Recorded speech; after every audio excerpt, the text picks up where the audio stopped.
Here's an important question that I get asked a lot. Can chiropractic care cause a stroke? And the truth of the matter is, yes, it can. There are cervical adjustments with rotation that can cause a stroke.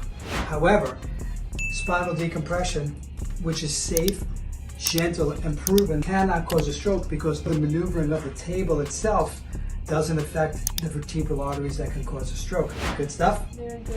So the question is, does your chiropractor do spinal decompression, which is safe, gentle, and proven, and cannot cause a stroke?